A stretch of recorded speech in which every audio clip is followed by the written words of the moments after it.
This podcast is proud to be part of the TalkSport Fan Network. TalkSport. Powered by fans.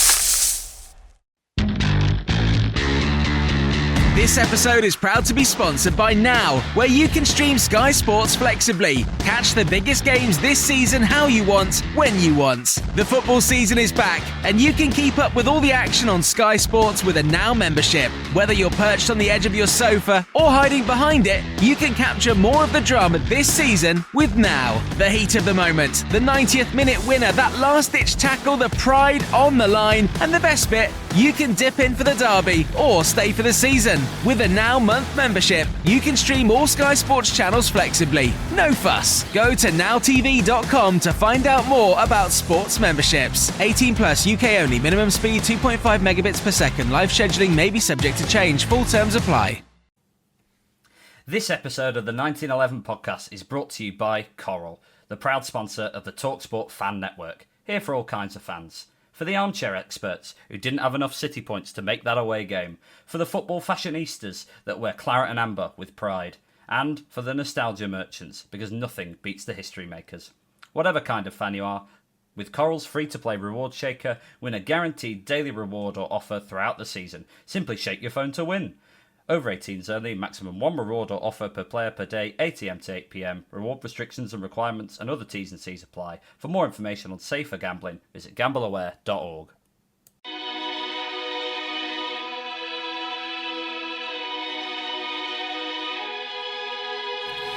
Bradford City continue to build momentum ahead of the start of the League One season, with new signings, kits, seats and opposition waiting for the Bantams. Join myself, Chris and Andy, plus guest speaker and commentator Louis Reynolds from BBC's West Yorkshire Sport. This is the 1911 podcast. Good evening and welcome back to the 1911. Summer is nearly over, the season is upon us.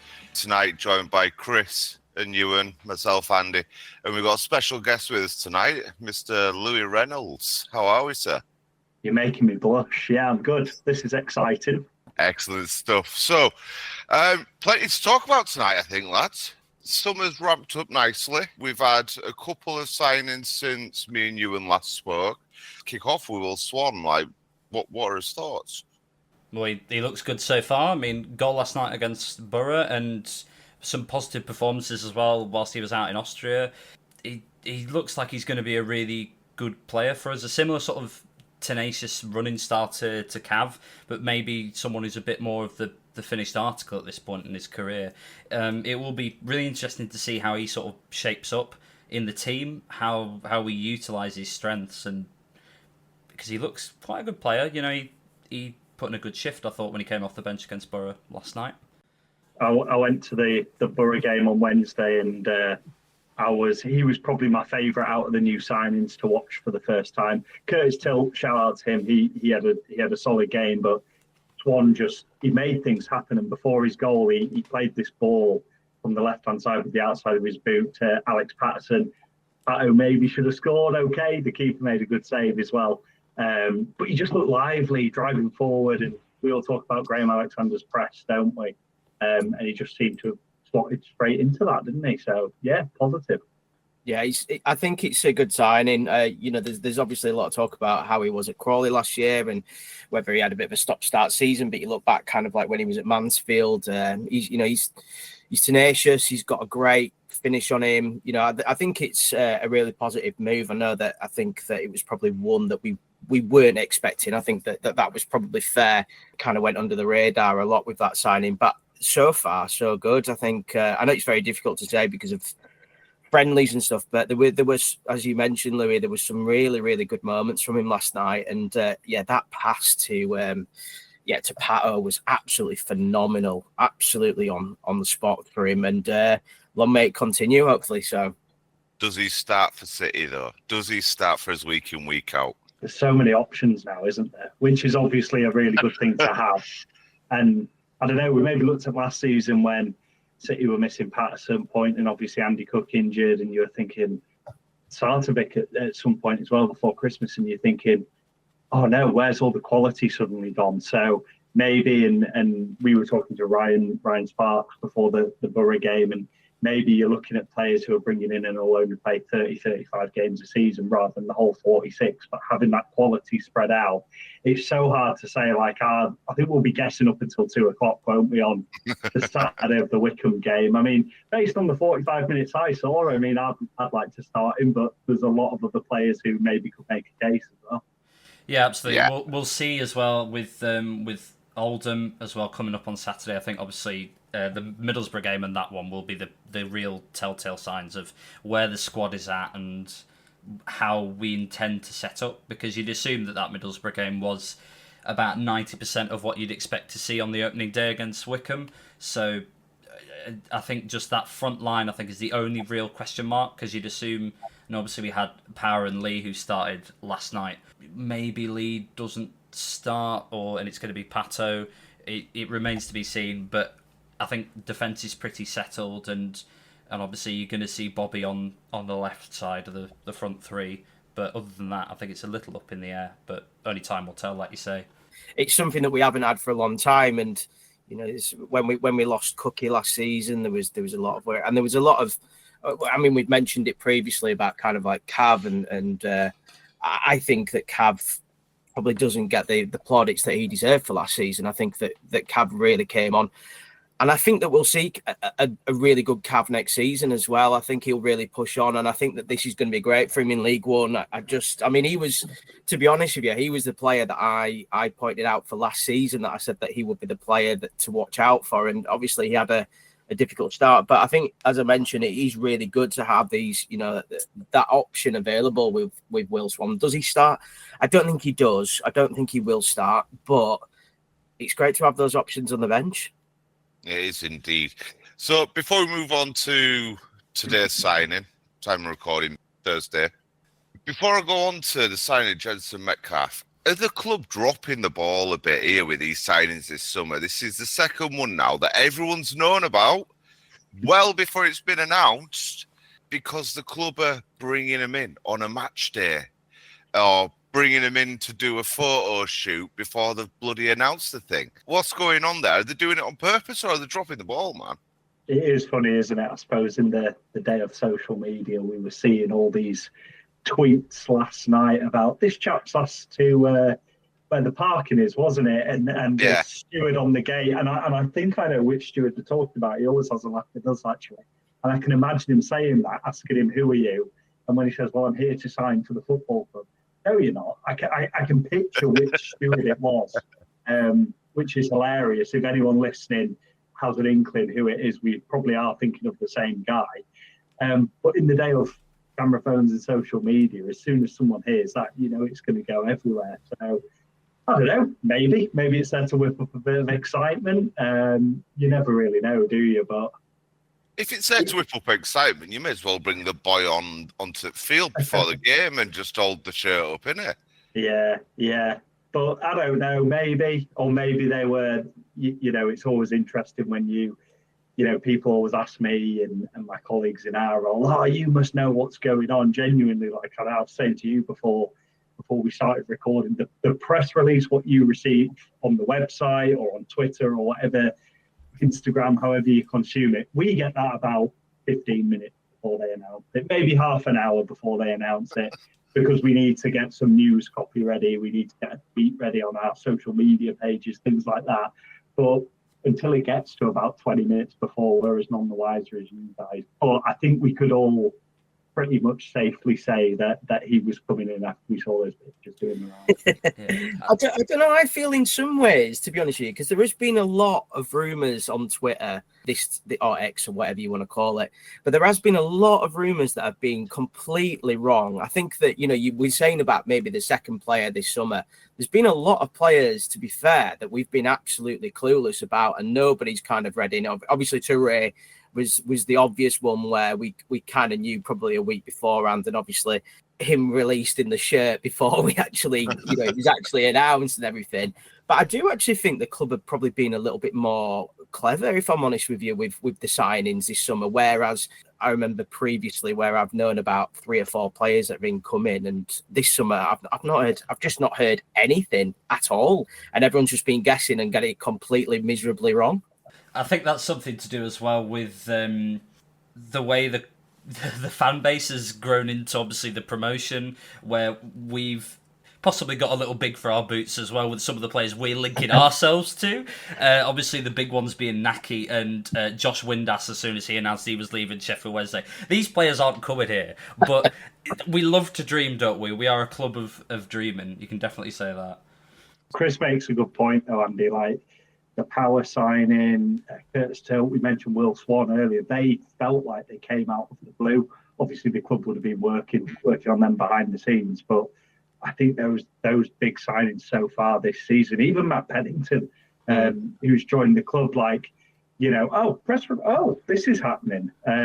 You don't, whereas in previous seasons and previous windows, whatever club it may be, you almost already know, don't you? But I think the vast majority of the signings up until last night, they've been kept under wraps quite well. I can't believe in that little list you've just reeled off that you haven't mentioned Neufville, who was a complete out of the blue signing. There was nothing on social media about that. Not even a rumour, not a confirmation, just completely out of the blue. And that signing was I think the first real statement that we made saying, look, we're not hanging about here. We're really going to try in League One this season. Interesting, and I'm going to throw a little very cheeky plug in for Radio Leeds, but on our BBC Sounds Bradford City page, we're recording Thursday. Friday there'll be a chat with Josh, and in that chat, little spoiler alert, I do ask him, you know, you've just been promoted with Wimbledon, similar situation to Bradford City. Why did you feel you needed to make this move? Why is it right for you? And you know exactly what Ewan said there. It's, you know, they should be up there this season. We want to be up there, and you look at a club at this size, it's big in League Two. It's still a big fish in League One, and that's what really excited him. Everything else, you'll have to subscribe and listen to the interview. Get yourselves on BBC Sounds, everyone, after you've listened to this episode. But you mentioned about Josh, and I really think he comes off really well. He seems like a very astute lad. Very grounded. He did a YouTube video. I don't know if you saw it, where he did kind of 12 hours in his life and when he was signing for Bradford. Again, if anybody hasn't seen that yet, I'm sure everybody probably has, but it's definitely worth a watch. And, you know, what a great talent he is. For me, he was my favourite player in League Two last season. I talked about him so much. And I remember I was in Blackpool at the time, good old classy Blackpool, when we signed him, and I was absolutely elated. I could not believe my luck that we'd signed him, and those are the kind of players that we need in, and it's going to be interesting to see what happens this season, certainly with Josh as well. So we're getting on to Jensen, boys. Jensen Metcalf, I know absolutely diddly squat about the boy. I'm not going to pretend that I have any idea. I'm sat here with a Wikipedia page in front of me. I don't have a clue. Shall I? If any of you do, shall I go first? Elaborate. I was the only one out of us three, barring Louis, who was at the Chesterfield game, got the honour to go, and obviously from a completely harrowing afternoon on Easter Monday, people now are starting to say, obviously, after the haze has settled, that we do remember him running the show, especially in the second half. Also, as your little tidbit fun fact, his first goal in professional football was on Easter Monday against Bradford. Of course. Because of course it was. But he's a fantastically tenacious player. He's exactly what we need. I think very similar sort of style to Keller in the terms that he can play in the 6, he can play in the 8, he can play in the 10, but unlike Brandon Kaler, I think he's got a bit more attacking nous about him. He's got a bit more of an eye for goal, and will be definitely looking to get him further up the field rather than further back. It's a real statement signing, especially on a 3-year deal. Yeah, I think it's really interesting as well. And I'm sure you guys have listened to it, the Greatness on Demand episode with Graham Alexander that was released a couple of weeks ago. And obviously, Graham Alexander played under David Moyes at Preston, and he speaks so highly of David. Really interesting listen, speaks so highly of David Moyes. So then you start thinking a little bit more deep as David Moyes spoken to Jensen and said, look, go and play for Graham Alexander, or vice versa, that kind of thing. Like Ewan said, to be honest, when we got these rumours going around, it took me a few minutes to put 2 and 2 together that he was the guy at Chesterfield who on that day on Easter Monday looked pretty good. Oh, this guy man from Everton looks good. So it's an interesting, it's an interesting one. And like Ewan said, I think when you first saw the rumours, I was maybe thinking, oh, that'll be a loan for a season or a loan up until January. To go and get a young kid who's been at Everton since he was 9, so there must be something about him. Played 31 times for Chesterfield last season. It's going to be an interesting one.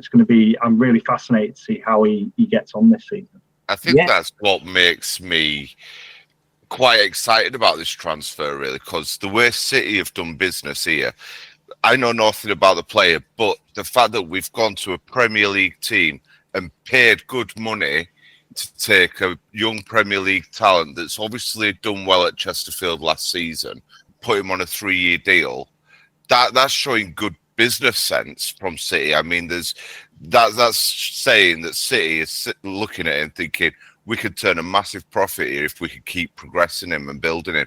And if we don't turn a profit, he's going to play for us for a long time.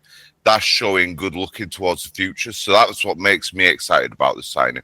I don't know anything about him, but just the fact that we've gone Premier League and paying money for him. Yeah, absolutely. And I mean, again, I don't want to pretend that I know everything, but he also did set up the assist for Will Grigg as well. I have been talking to a friend of mine who's a Chesterfield fan, and he's pretty much said the same kind of thing. It's like, he's loads of energy, he covers the ground well, he's a strong duel winner, both aerially and on the ground. He's a great passer, great technician. He was also, as well, another thing is that he's pretty much captain all of the Everton youth teams. He came back from a really bad ACL as well, apparently, which ACLs are always bad, aren't they? But he had a bit of an issue with that, but he was well thought of at Everton and certainly was at Chesterfield. They're absolutely gutted that he's not signing for him again this summer. So again, it speaks volumes, I think. It does indeed. So that's all I think we're going to have some more coming, probably loans. I'm not sure. I can't see many more permanents coming in. I'm not sure where we're getting the budget from for it, unless Stefan's really dipping into his pocket. So I do think we might be close to being done on the incoming front. Although I do think there is a couple of areas that we could probably still look to strengthen. I think we need that replacement for Power, because that's something we lacked massively for Smallwood last season. We need that same sort of ilk player to just sit in that number 6. So that's where I think we need to look to still maybe strengthen. Don't know what are you boys thinking? Are you thinking we need to still strengthen, or are we done? Well, I think the one permanent that we're still probably looking at is obviously is Jack Hunt, who's been on trial with the club now for quite a while. He came to the Austria trip and he played against Boro, so he's been kept on for an increasingly long time. So Louis might be able to butt in here and say he might have a bit of inside knowledge, but for a trialist to be kept that long, it can only be positive. Yeah, it spoke to Graham last night after the Boro game. And yeah, that's out there. Asked him about Jack Hunt, who came on in the second half, and he's been there about 3.5 weeks. And Graham said, yeah, initially it was just training. He hasn't got a club. Now he's obviously been using him in matchday squads in these pre-season friendlies. What Graham Alexander did say, I found very interesting. He's having a look at us, seeing if we're the right fit, vice versa. And neither party, the club or Hunt, have made any promises to each other. But like Ewan said, the fact he's been there 3.5 weeks, they're clearly either liking what they're seeing or want to see a bit more from him, aren't they, to keep a trialist around for that long. But he got minutes again yesterday. It'll be interesting to see if he's part of the Oldham game at Boundary Park. But yeah, it'll be interesting to see how that unfolds. But the club line at the moment is, yeah, we're kind of sussing each other out and seeing what works for both of us, really. I can't believe how rapid he is, by the way, as well, for 34 years of age. He's rapid. He's very, very fast. Well, I was going to say, would you boys be happy with that signing? Because, yeah, he's 34. I mean, Max Power's in his 30s as well. Obviously, Richie, when he dropped down to Bradford City in League Two, he was in his 30s there. But he's got so much experience, hasn't he? I imagine you would be quite chuffed with that. Yeah, he's gonna. If he did come in, he would be a bit part player, someone who's not going to get a lot of game time, but will be able to offer that experience. Is that character you want in the dressing room? Exactly, yeah. Because he's going to have those leadership attributes that you need that will get the squad through to tough times if we have some next season. he'll be a good player to have around the training ground, but in terms of sort of what we need from a fullback, I think we're quite stacked now for fullbacks. We're quite privileged, so it would just be for that experience. So maybe, like you say, it's just a case of, well, we don't really need him. So is it financially worthwhile to have him round? Yeah, I think he'd be good to have along the. I thought he played really well yesterday when he came on. As again I mentioned, he's so fast. It's ridiculous how quick that guy is. His experience. I mean, look at when he was at Forest, for instance. He was great at Forest. That other team as well, across in West Yorkshire as well. He was quite good for them. But yeah, I'd like to see him for experience. Maybe it might be nice to have. I know we have got a lot of old heads in the squad at the moment, but maybe that might be what we need. Maybe we do need a Jack Hunt in there. I certainly wouldn't be against it. Certainly not.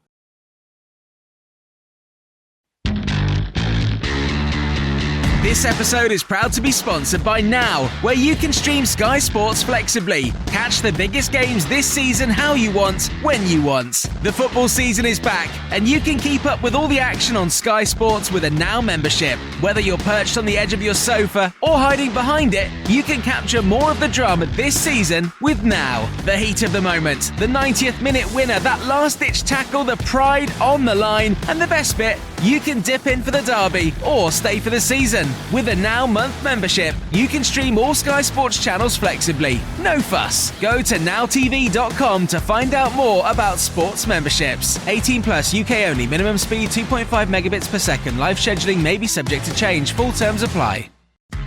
This podcast is brought to you by Coral, and they're here for the fans. At the Fan Network, we have a mission to shake up the game we all love, and that's why we partnered with Coral, who've been shaking things up too. With their free-to-play reward shaker, there are guaranteed rewards and exclusive offers to be won every single day. Whether you're a part of the Badging Brigade, the Away Dayers, or the Football Fashionistas, Coral's here for the fans. Play Coral's reward shaker and win bigger guaranteed daily rewards and offers this season. For over 18s only, maximum one reward or offer per player per day. Reward restrictions and requirements and other T's and C's apply. Visit gambleaware.org for more details.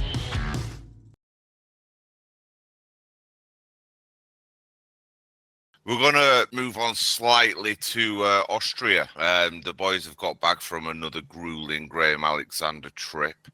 I don't know if you've seen video that City have released, but what I've taken from that is Andy Cook is looking mean, lean and ready to rumble. But most of all, Sarcevic, bit of a wuss when it comes to cold water bathing. I've never seen a boy moan so much. He should know. He was there last year.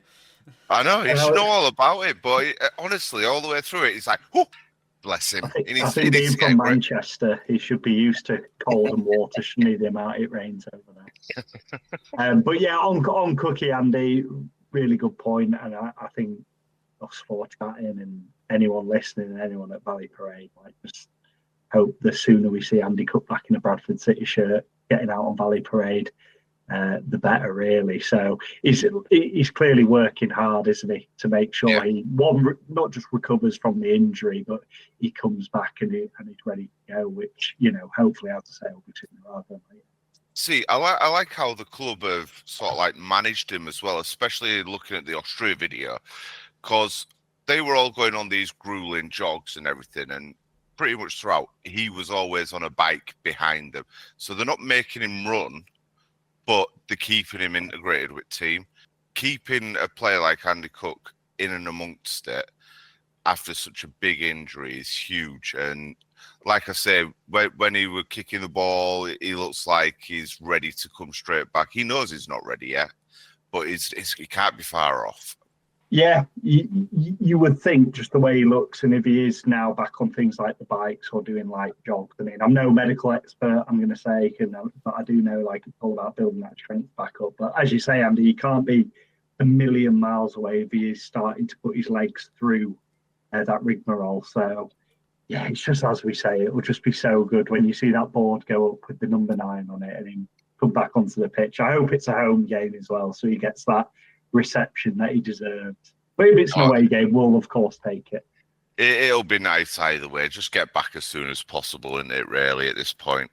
But yeah, you could see some of the boys the newer boys that have never been to a Alexander preseason camp, they found it a bit tough looking at that video that the club put out, which were really well put out as well, to be fair. I was quite impressed with it. Yeah, the inside match days that they've done now for, must be getting on 9 months. They are absolutely fantastic. But to upload one that is an hour long, compiled of every day they've had in Austria, is absolutely fantastic effort by the media team, who have seriously put the foot out and done a lot of work over the last season with everything that the club's been through. So they have really upped the game over the last couple of seasons, and that increases fan engagement. It gets us excited as fans, doesn't it?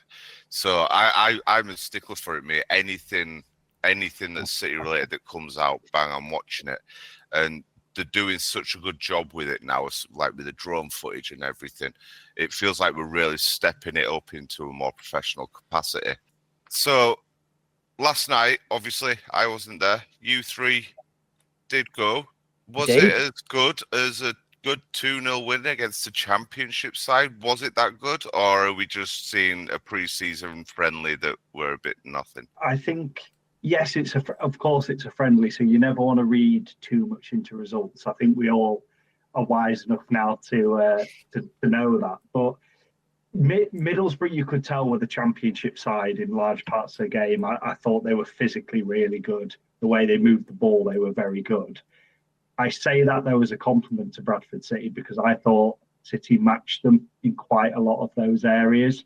I mean, we all saw the second goal, the Swan goal, that all came from that press. Swan's pass to Patterson, which we mentioned at the start of the episode, that all came from the press and winning the ball back. Graham Alexander said afterwards, it was a really, really tough game. If you're playing against opposition who obviously have the quality, I know some Middlesbrough fans think they've got problems going into this season, but we don't need to get into that. To beat a Championship opposition, I maybe wouldn't use the word comfortable personally. I thought Boro gave them a good game, but to come out on top of that game and to get across the ideas that Graham Alexander wants to do, we know his team's like that high press, and to see the new guys like your Will Swans buying into that and being able to play in that system, I personally think it was a success all round. I think anyone who watched that should be quite happy and optimistic going into the new season.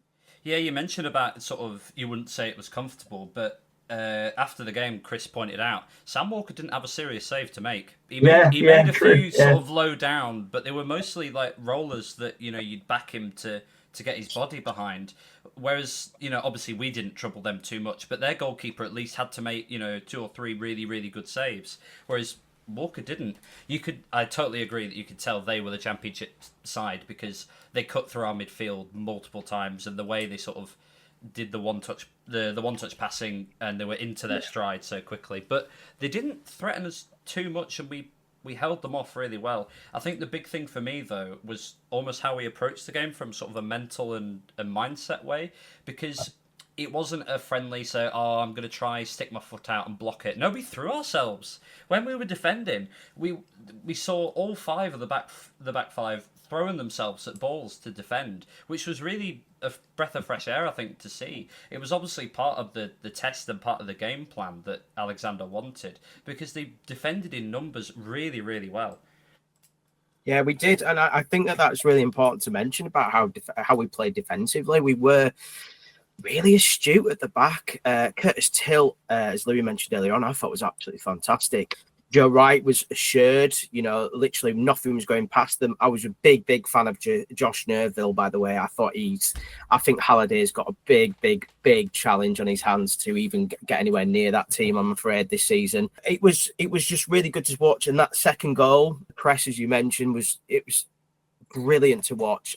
Do we get overexcited? No, we need to be very careful. It's Middlesbrough also have got a week less training than we have had because their season starts a little bit later than ours.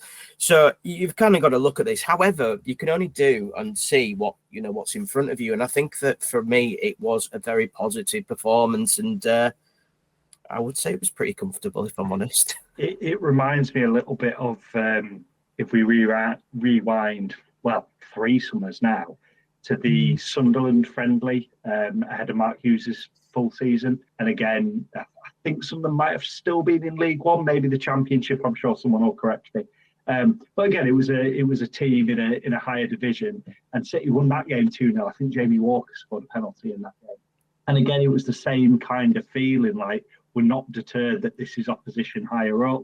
We're going to go try and implement what we've been working on in the pre-season, and I felt that in abundance last night. We haven't even mentioned it was Joe Wright's tackle, maybe with about 5 minutes to go of the 90, still 1-0. It looked like the ball had broken to the Boro player in the penalty area.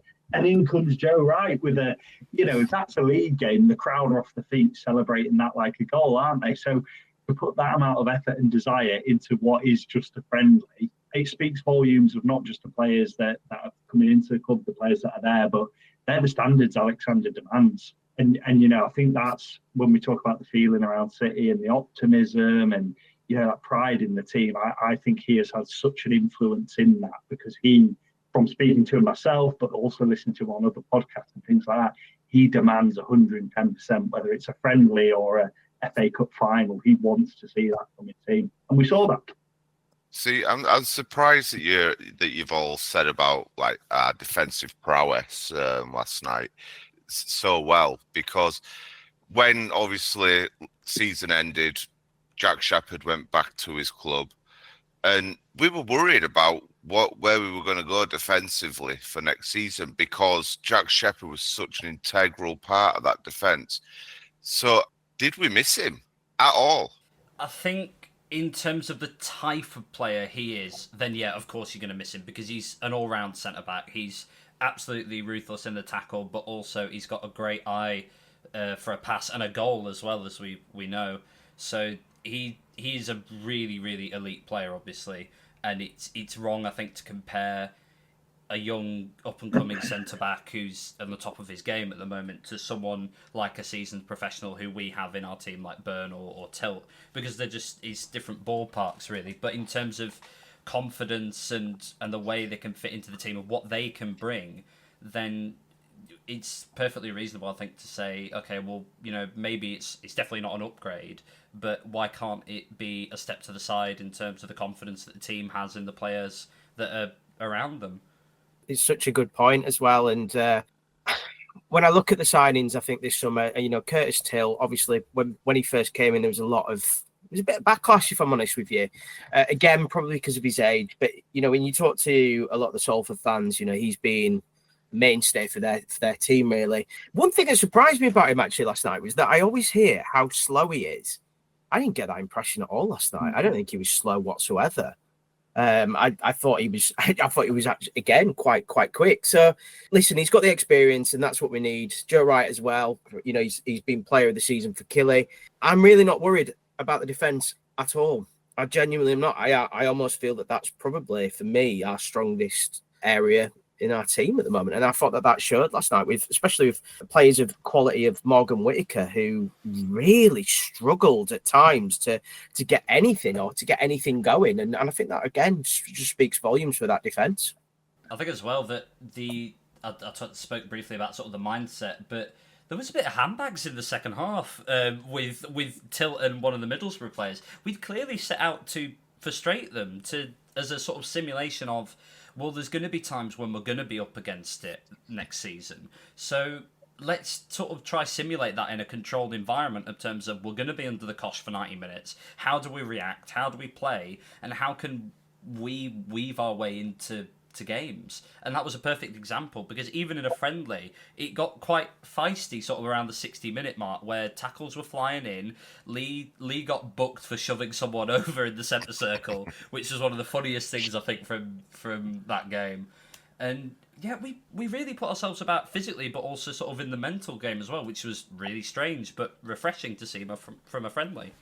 Excellent. Like, the biggest thing for me about last night's game is that kit as much of a monstrosity in person? Andy, you know what? This is the first. It's horrific. I thought this was going to be another Andy hot take.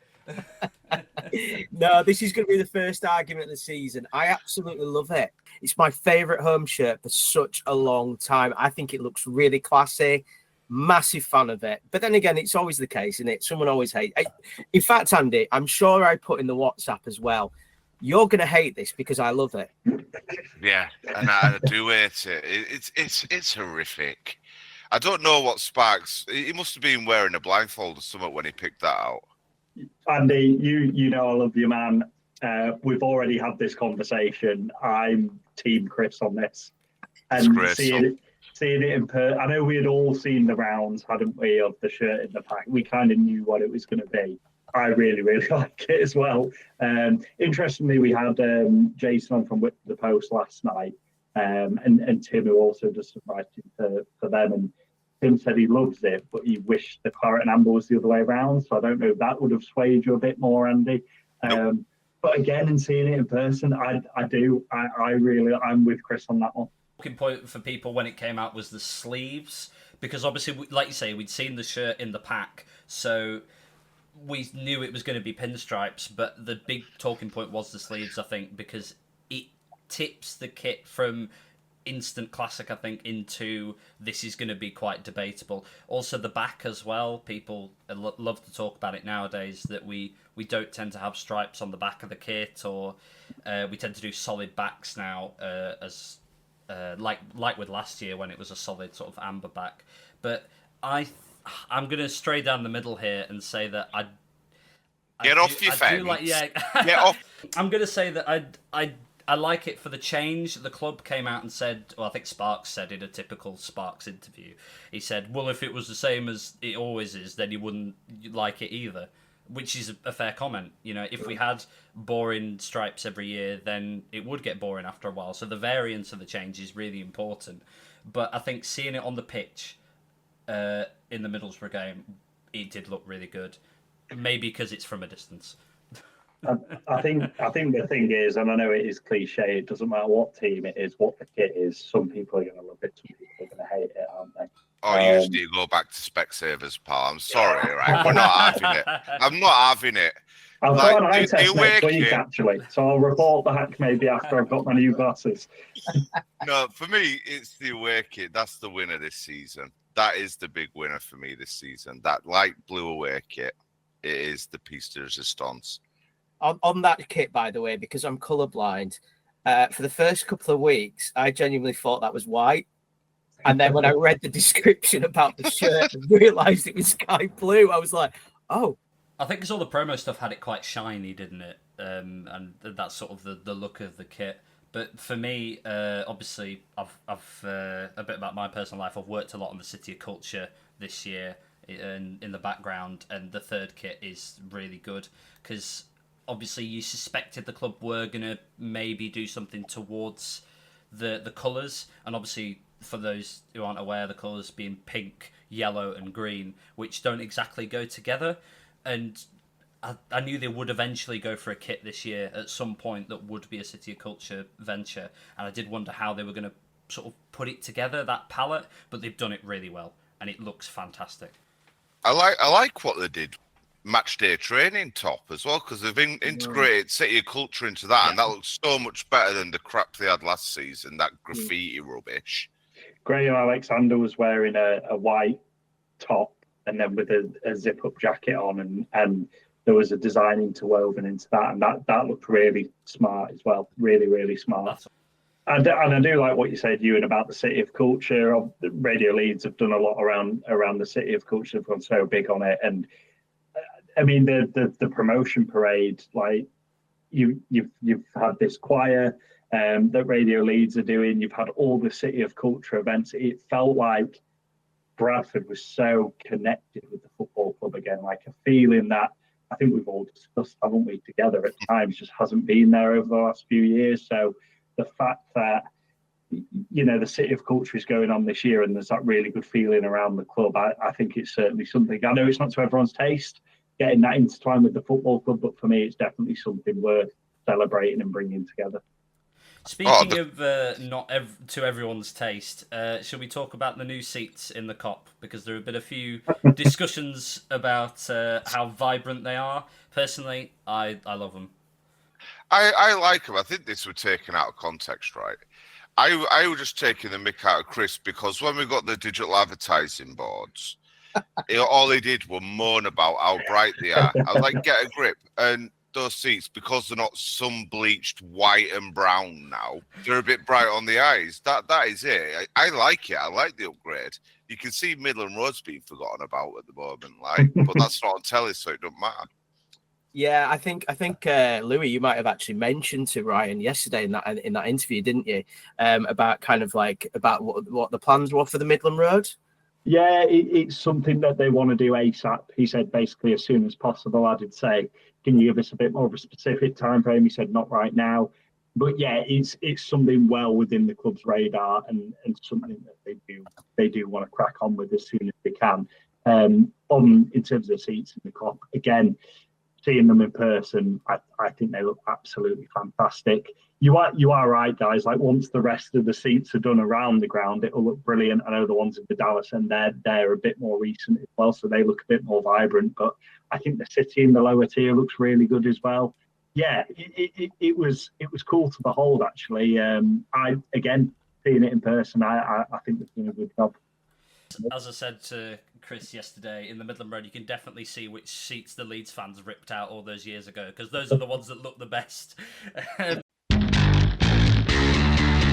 This episode is proud to be sponsored by Now, where you can stream Sky Sports flexibly. Catch the biggest games this season how you want, when you want. The football season is back, and you can keep up with all the action on Sky Sports with a Now membership. Whether you're perched on the edge of your sofa or hiding behind it, you can capture more of the drama this season with Now. The heat of the moment, the 90th minute winner, that last-ditch tackle, the pride on the line, and the best bit, you can dip in for the derby or stay for the season. With a Now month membership, you can stream all Sky Sports channels flexibly. No fuss. Go to nowtv.com to find out more about sports memberships. 18 plus, UK only. Minimum speed 2.5 megabits per second. Live scheduling may be subject to change. Full terms apply.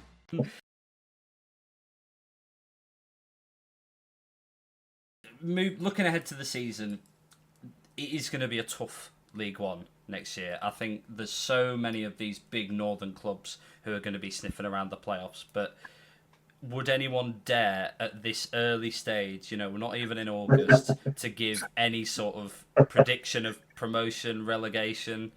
You know what? Listen, I'll go first on this one because I've been thinking about this over today. So, I can't believe I'm going to say this. In fact, to begin with, and I apologise, everybody's going to hate me for this, but I've got the champions as Huddersfield.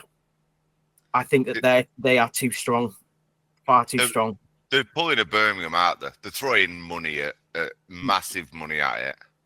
When you've got Alfie May in, Alfie May, he's a goal machine and he knows his level very well. I think that is going to be crucial. And I've got Luton as number 2. I think Luton have been very shrewd as well. And they've signed some really, really good players this summer. Obviously, Naki's gone back there.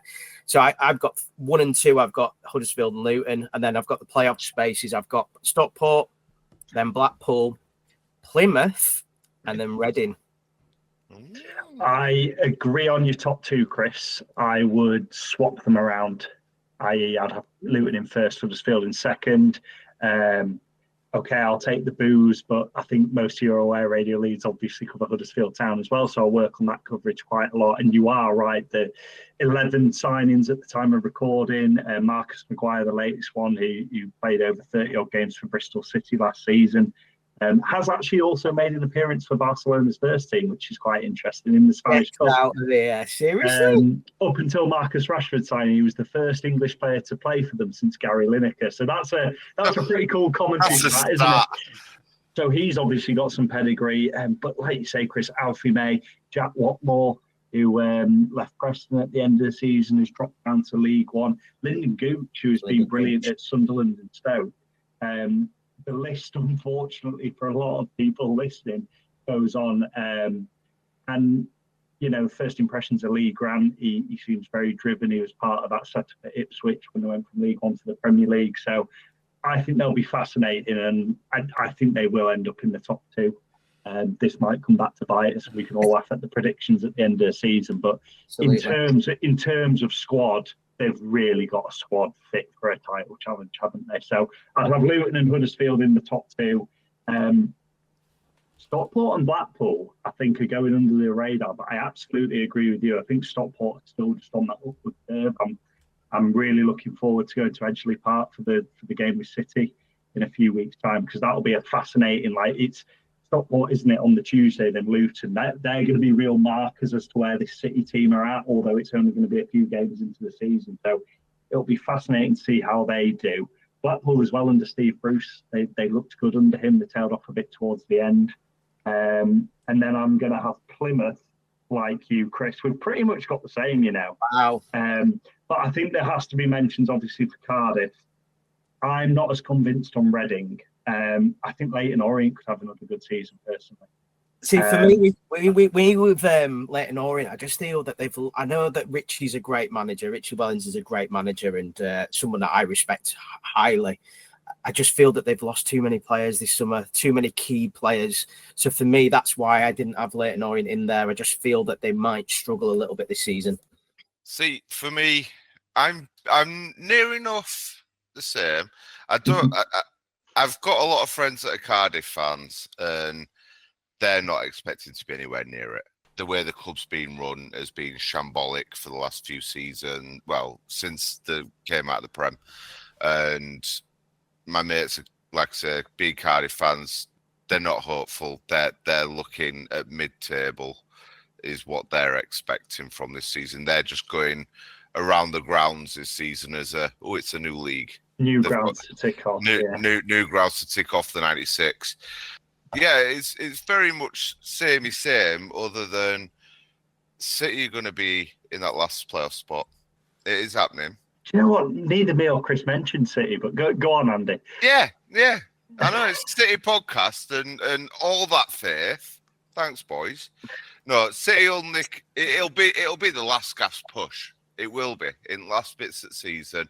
There's always that one team that comes up from 12th and snatches that last playoff spot. That's going to be City this season for me. I reckon Bolton are going to be in and amongst it. Lost a lot of players. They have lost a lot of players, but they've been knocking on the door for the last couple of seasons, and I feel that their time is probably coming. New manager as well, isn't it, going into the season? I think they're going to be there or thereabouts, to be fair. But other than that, I do think it's probably likely going to be a Luton or a Huddersfield. Yeah, top two, and I don't like it. I think what's interesting about City, and I'll caveat this, I don't know, you might roll your eyes at me saying this because there's so much of the transfer window to go and teams still shaping up. I think it's fair to say, and especially based on last night, Andy, like what you are saying is, obviously the team goes back to back, that's the dream, but a push for the playoffs really isn't unreasonable, is it? Like we're not talking about City coming up into League One and thinking, right, if we don't finish 24th, then we might give it a crack. We are genuinely talking about this could be a really ambitious season, and why not have a bit of a dream based on last season and based on some of the recruitment? Well, it's going to be fascinating. Look at today's signing. Does that really speak intent of a mid-table or a let's avoid relegation sort of team? You go in and take in a young prospect from a Premier League club and pay him money for him. It's like we've got him on a free. Does that say to you, our aim's a mid-table or relegation? Yeah. Nah, not at all. They've got to be pushing for playoffs at least. I think I'm just trying to be cautious as well, and try not to get the hopes up as well. I think if I'm absolutely honest about the fact, I'm not saying that it's beyond the realms of reality that we could do that. I personally would take kind of like a 12th, 13th next season. Plus, we really struggled last season. I mean, the amount of anxiety that we had towards the end of the season, and the fact that when we finally did it in the most dramatic of moments, I think we were all ready for a little break from the podcast and just to have a little bit of a chill out. But then again, I say that, but you know what? Would I give it again when I do it again? Absolutely. Of course we would. It's easy, like when we're not in the moment of a season, are we? But, and as we just said, their playoffs would be amazing. But when everything's calm, you maybe say, do you know what? Give it a good go, finish 8th, and then that's something to build on. I think a lot of people would be quite happy with that, wouldn't they? Like I say, the the best thing about it, nobody seems to be talking about, oh, we're going to be in a relegation fight this time from April, May time, which is a lot of whatever division you go into as a promoted side, you tend to end up thinking, don't you? So that, again, that's only a positive, isn't it, that we can have these kind of conversations. I do think Wimbledon are going to struggle this season. They might be on chopping block for going straight back down. Do you know, and I know we'll probably talk about the bottom four, I'm going to say it, I don't think any of the four promoted sides will go back down. Who's going down then? Oh, you put me on there. You haven't put me on the spot here. Do you know what? It's really hard to call, isn't it? Because Burton were a shoo-in to go down last season, and Harry Bowyer came in. It was remarkable. I don't think that turnaround got talked about enough. I know Northampton are talked about as one of the relegation favourites at the moment. You've got to put Burton in there. I think a lot of people point to Exeter because of the size of Exeter, and I say that with the greatest respect. But my very good friend is a massive Exeter fan, and they are such a well-run club. And I went there towards the back end of last season with the Huddersfield Town coverage, and the setup there is phenomenal. And some of their recruitment, they've got loans coming in from Aston Villa and Brentford and places like that. I think they get written off quite easily, Exeter. They might be down in that bottom six, but I wouldn't say they're a shoo-in for relegation. So it is hard to call. I think out of the four promoted teams, Andy, I do agree with you. I think Wimbledon out of the four would maybe be the favourite to drop back down. But I don't know. I've just got a feeling that all four will give a good account of themselves. I want to come back to that comment about the all four staying up, but something you mentioned about the size of clubs, because I think that is going to be so important this season, because there are so many big teams with big fan bases in the league. We haven't even mentioned Barnsley as well, who you'd be considering to be sniffing around the playoffs as well. There are a lot of teams with not money behind them necessarily, but fan bases and huge bases of support and structures in place that are going to have to occupy that middle table somewhere. And when me and Andy did our last episode, I mentioned that someone has to lose out and someone has to underachieve this season. It's not a case of, the teams that got promoted deserve to be promoted, or, were the most consistent sometimes. It's going to be a case of someone has to underachieve, I think, this season. And you've already mentioned about Cardiff, how they're sort of just here for the ride, maybe for one season, and then they'll look at going back up. But I could see... someone commented that Luton will either win it outright or go down 24th. There is no in between, and I think that sort of mindset around a lot of clubs could genuinely be true. With the four sides coming up, staying up, I can see why Doncaster and Port Vale would stay up, because they have the players and the squad. But my concern for them is that Wimbledon and Bradford were your two best defences and best at home, and that's such a big point coming into a new season in a new league. Whereas, Doncaster, I think, only won one game at home up until April, and that was against Colchester or something like that, of teams that played in the top seven. And I think there were only 2 games they won at home all season of teams that were in the top 7, and that was us and Colchester. And that sort of home form is going to be critical to staying up. Port Vale slightly better off with a home form, I think, but still we're dropping points to smaller sides that you wouldn't think a promoted side should be. So that home form, I think, will be the key. I dare not give predictions at this point. I would say Burton will probably go down. Northampton are a big one that people are talking about as well. But I can totally see all 4 sides staying up, with probably Doncaster and us having the best chance. It does feel like we're quite in agreement. I think a lot of people, Luton, Huddersfield, that top 2, but literally from 3rd place down to 24th, it's a bit like anyone could maybe finish anywhere. And I think you made a really good point there, Ewan. It's like, because, from a City point of view, we're all optimistic about City, but Bolton fans will be having the same conversation. Yeah. Blackpool fans will be.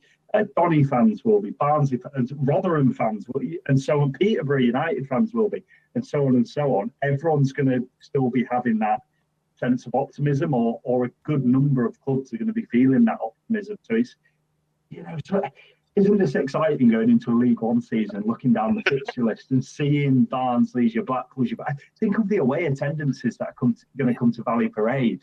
It's going to be brilliant, but it's those kind of games that are going to be so fascinating, because right now we're 10 days or whatever we are out from the season starting. We've still got a bit more of the transfer window.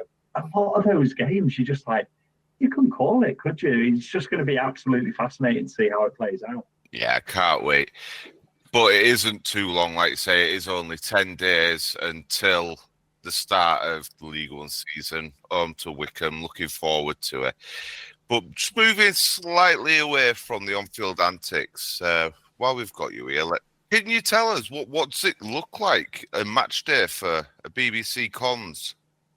Yeah, I suppose it's quite any commentator that you'll speak to say this, and I mean, I do a mix of presenting and commentating. My predominant role is presenting the match day coverage, and then if one of our commentators is away or on holiday or whatever, I tend to fill in, as some of you may have heard on the radio. But like, if we're talking commentary, and yeah, it is cliche to say, but like, your match day will start a week, 10 days, 2 weeks before, because you start doing your prep. So I'm doing the Northampton game, and I've already started doing like my spreadsheet of Northampton squad and their appearances and their previous clubs and things like that. And what I'll probably do over the next couple of weeks, I'll definitely watch quite a big extended highlight of Northampton's first game, and I'll watch some of their pre-season games, have a look at the squads and things like that. So your research is kind of, if you're doing a match on a Saturday, you're probably starting your research for a couple of weeks beforehand. Any stats that you can chuck in, who the referee is, how many red cards did you show to Bradford City players last season, that kind of thing. And then just watching and listening and, listening to the team you're covering, i.e. Bradford City, as much as you are listening to your opposition. So if our colleagues at Radio Northampton are chatting to their manager in the lead up to the game, you'll be listening and picking up bits and things like that.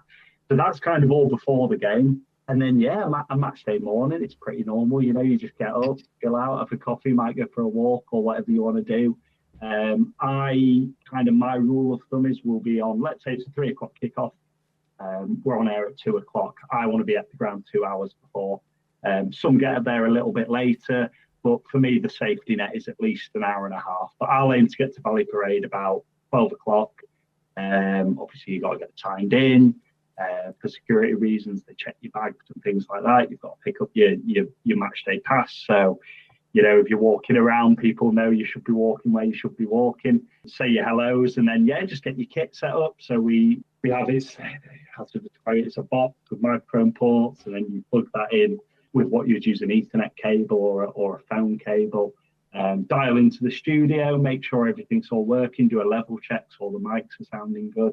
Chat to the guys in the studio, talk about the plan for the programme. And then usually, because you're there nice and early, you can watch a bit of the early kickoff in the press room, maybe have a pie and a cup of coffee.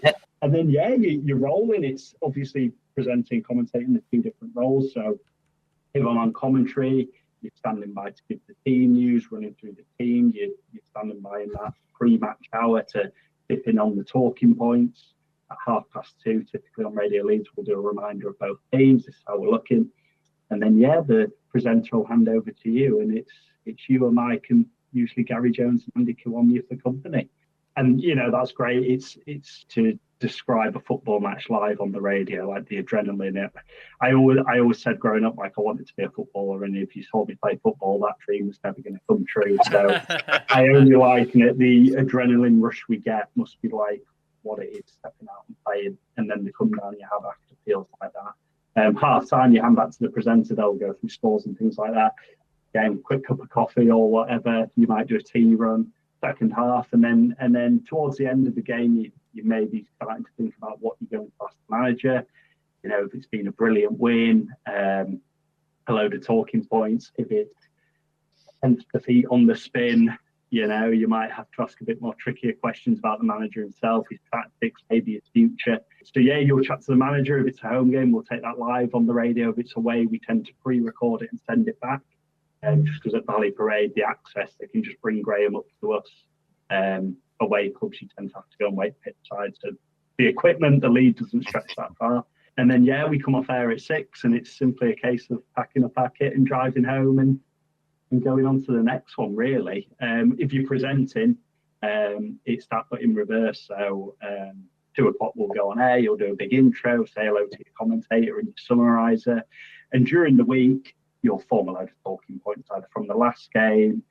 We always go to pre-match press conferences, so you'll have a bit of audio from the manager and player, and kind of whatever they say kind of can base your talking points for that pre-match hour. Then post-match, obviously we'll hear from the manager, and we have you guys calling up and listening to you guys either praise someone or have a rant or get in touch on text or whatever it may be. So it's a very conversational, that 5 till 6 hour, and like commentating it hits 6 o'clock, you turn the kit off and off you go and watch Match of the Day in the evening in the Football League show or whatever it's called now. Louis, you obviously mentioned about, and it's the first thing that comes into my head was, let's say we've lost 5-0 at home. Yeah. You've got to go talk to the manager. Are you bricking it? Because you know that you have to ask those questions, and how, and also an extension on that is, and how did the managers understand that you have to ask those questions? Yeah, I'd like to think so, and I, in relative terms compared to my colleagues, I haven't done as many commentaries as them. I've actually been quite lucky, touch wood, recently. I tend to commentate and City win. And I remember when I did it for a prolonged period of time at the start of the full Mark Hughes season. I think they only lost once in the league and once in the cup. The league defeat was a last-minute defeat to Colchester. They did lose against Blackburn at home, but again, that was a cup game against championship opposition. They actually played really well. But yeah, because look, it's never nice to see. The first time I interacted with Graham was the Notts County away game, and City were 4-0 down at half-time. Now, I think what helped there is City came out, looked really good in the second half and scored 2 goals. And if those 10 more minutes, they probably would have scored a 3rd goal and a 4th goal. So Graham, bizarrely, as awful as the game was, and he accepted that, the second half he had positives to talk about. I think most managers appreciate you've got a job to do. And I think most managers now are experienced enough, in my own experience doing it, that if they've played poorly, those questions are going to come. I think the big thing I always say to myself or to the press officer, or I don't know if there's someone at uni like asking this kind of question, it's all about how you ask the questions. I think that's a massive. You can be polite and respectful, and you probably will get an answer that's worth the question. And you're always, you can always follow up. Have you ever put your foot in it? Have you ever put your foot in it when you've been doing a post-match presser with any manager of any team that you've? There's been, without naming names, there's been a couple of times where the manager will just give you a look when you ask the question. But I think another big thing is you always shake the hand before and after. There was not put my foot in it as such in terms of upsetting a manager, but the Swindon game towards the back end of last season, we know how much. I mean, Andy, you were there. We had a chat, didn't we, beforehand? Yeah. But it was such a roller coaster, and I went down pitch. And I think, there's a million talking points. My heart is pounding in my chest. Graham's going to be absolutely gutted, and he was. He was distraught at that defeat. And we're chatting away, and he's a really emotional interview. And I genuinely can't remember which way round it was. Either Neil Byrne or Aidan Baldwin weren't in the squad. Can't remember which way round it was.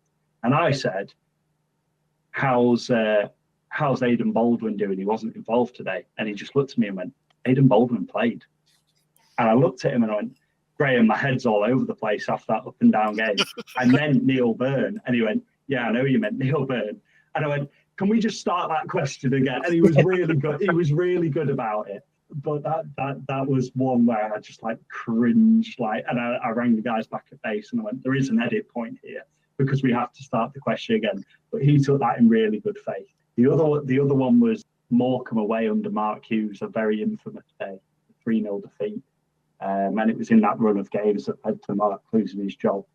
And I literally had to say in my first question that is the worst I've seen them under you.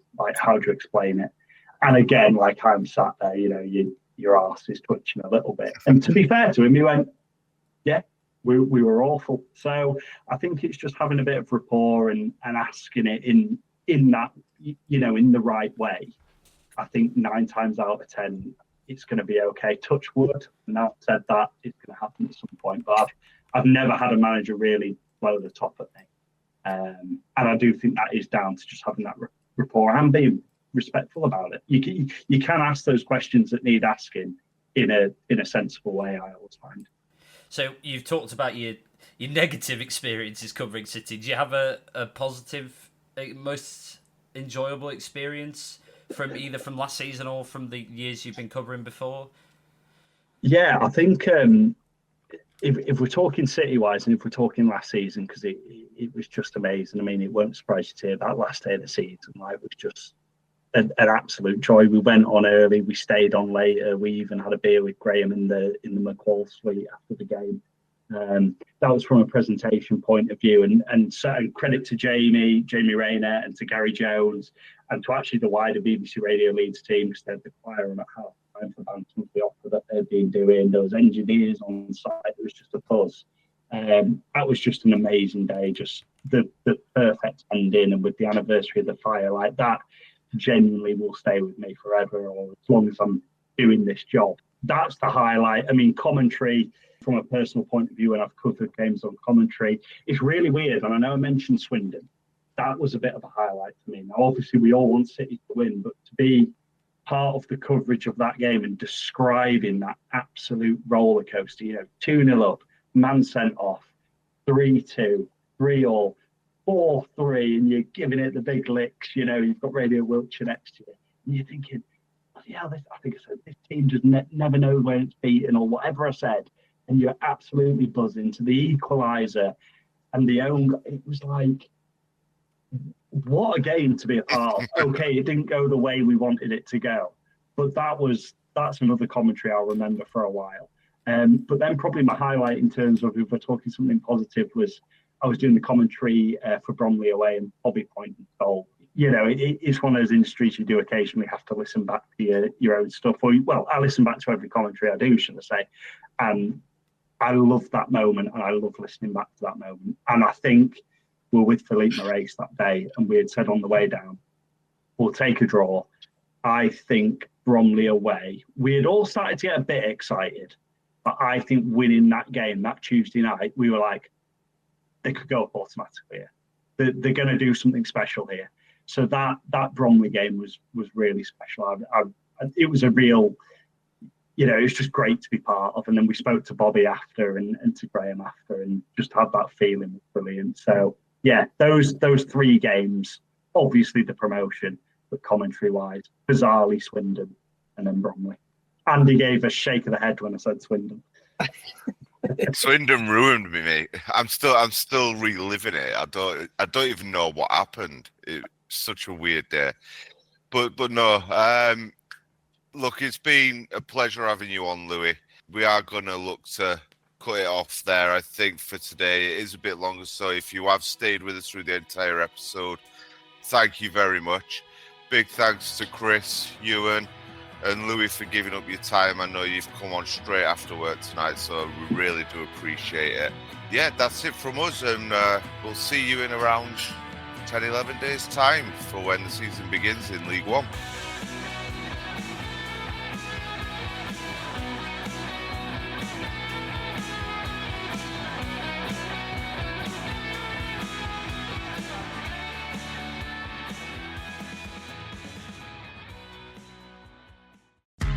This podcast is brought to you by Coral, and they're here for the fans. At the Fan Network, we have a mission to shake up the game we all love, and that's why we partnered with Coral, who've been shaking things up too. With their free-to-play rewards shaker, there are guaranteed rewards and exclusive offers to be won every single day. Whether you're a part of the Badging Brigade, the Away Dayers, or the Football Fashionistas, Coral's here for the fans. Play Coral's reward shaker and win bigger guaranteed daily rewards and offers this season. For over 18s only, maximum 1 reward or offer per player per day. Reward restrictions and requirements and other T's and C's apply. Visit gambleaware.org for more details. This episode of the 1911 podcast is brought to you by Coral, the proud sponsor of the TalkSport Fan Network, here for all kinds of fans. For the armchair experts who didn't have enough city points to make that away game. For the football fashionistas that wear claret and amber with pride. And for the nostalgia merchants, because nothing beats the history makers. Whatever kind of fan you are, with Coral's free-to-play reward shaker, win a guaranteed daily reward or offer throughout the season. Simply shake your phone to win. Over 18s only, maximum one reward or offer per player per day, 8am to 8pm. Reward restrictions and requirements and other T's and C's apply. For more information on safer gambling, visit gambleaware.org. This podcast is proud to be part of the TalkSport Fan Network. Talk Sport. Powered by fans.